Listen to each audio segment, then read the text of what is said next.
आखिर क्यों हम जैसा बनना चाहते हैं वो ना बनकर कुछ और बन जाते हैं? इसका कारण जानिए। गौतम बुद्ध से जीवन में हर व्यक्ति सफल बनना चाहता है, लेकिन सफल बनने के लिए आपको अच्छे विचारों को अपनाने की जरूरत है। गौतम बुद्ध के उपदेशों से आपके जीवन में सकारात्मक बदलाव आते हैं और इससे आपका जीवन बदल जाता है।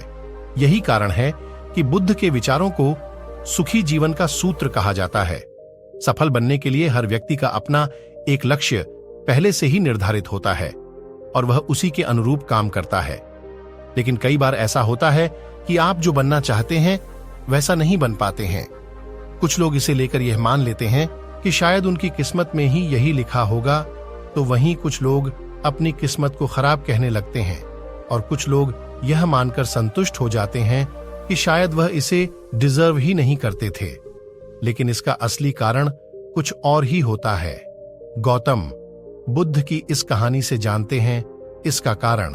गौतम बुद्ध की कहानी। एक बार गौतम बुद्ध को एक सभा में उपदेश देना था। सभा में करीब 100 से ज्यादा लोग उपस्थित थे और उनका इंतजार कर रहे थे। गौतम बुद्ध आए लेकिन बिना कुछ कहे ही चले गए। बुद्ध का ऐसा व्यवहार देख सभी हैरान रह गए, लेकिन किसी ने उनसे कुछ कहा नहीं। अगले दिन फिर से सभा का आयोजन हुआ, लेकिन आज सभा में उपस्थित लोगों की संख्या घटकर 80 हो गई। आज भी बुद्ध ने ऐसा ही किया। वे सभा में आए लेकिन बिना कुछ बोले चले गए। आज भी लोग हैरान हुए, लेकिन बुद्ध से किसी ने कुछ कहा नहीं।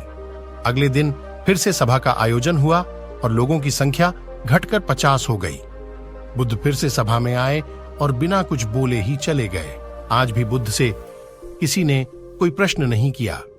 अगले दिन फिर से सभा का आयोजन हुआ और इस बार लोगों की संख्या केवल 30 थी।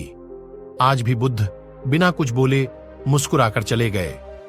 आप कहानी को पढ़ते हुए इरिटेट हो गए होंगे और सोच रहे होंगे कि आखिर बुद्ध को कुछ बोलना नहीं तो बार बार सभा का आयोजन क्यों हो रहा है।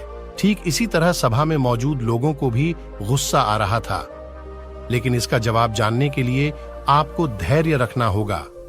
अगले दिन फिर से सभा का आयोजन और आज सभा में केवल 15 लोग ही उपस्थित रहे। लेकिन आज गौतम बुद्ध ने अपना स्थान ग्रहण कर लिया और उपदेश देने के लिए बैठ गए। बुद्ध ने जिन 15 लोगों को उपदेश दिए वे उनके भिक्षु बन गए और इन लोगों ने आगे चलकर बुद्ध के ज्ञान को अलग अलग दिशाओं में फैलाया। एक बार इन लोगों ने बुद्ध से प्रश्न किया कि सभा का आयोजन होने के बावजूद भी आप क्यों कई दिनों तक बिना बोले ही चले जाते थे। बुद्ध ने उत्तर दिया, मैं उन लोगों को खोज में था जो लायक हों। सभा के पहले दिन 100 से भी ज्यादा लोग थे, लेकिन उनमें से ज्यादातर लोगों को मेरे उपदेश से कुछ मतलब नहीं था। इसके बाद जो लोग अगले दिन आए उन्हें भी मेरे उपदेश से कोई मतलब नहीं था। वो तो केवल इसलिए आए थे क्योंकि वो देखना चाहते थे कि आखिर सभा में होता क्या है। लेकिन मुझे ऐसे लोगों की तलाश थी जो मेरे ज्ञान को जन जन तक पहुंचाए। मैं कई दिनों तक इसलिए बिना बोले चला गया क्योंकि मैं यह देखना चाहता था कि आखिर वो कौन लोग हैं तो सच में मेरे उपदेश को सुनना चाहते हैं और जिन्हें वास्तव में ज्ञान पाने की प्यास थी। ऐसे लोग ही रोज आए। गौतम बुद्ध कहते हैं कि जिनके भीतर धैर्य था उन्हें मुक्ति का मार्ग मिला और जो लोग जल्दबाजी में थे वो आज घर पर बैठे हुए हैं। बुद्ध कहते हैं कि जिन लोगों में धैर्य का गुण होता है वे जीवन में कुछ भी पा सकते हैं, फिर चाहे आपका लक्ष्य कुछ भी हो। बिना धैर्य के कोई भी सफलता के लक्ष्य तक नहीं पहुंच सकता। धैर्य को कैसे बढ़ाएं? आज भागदौड़ भरी जिंदगी में लोगों में धैर्य नहीं है। सभी में जल्दबाजी और अतिशीघ्र किसी कार्य को करने की होड़ मची है। लेकिन गौतम बुद्ध बताते हैं कि अपने भीतर धैर्य को कैसे बढ़ाएं। बुद्ध कहते हैं कि निरंतर अभ्यास से हम अपने भीतर के धैर्य को बढ़ा सकते हैं।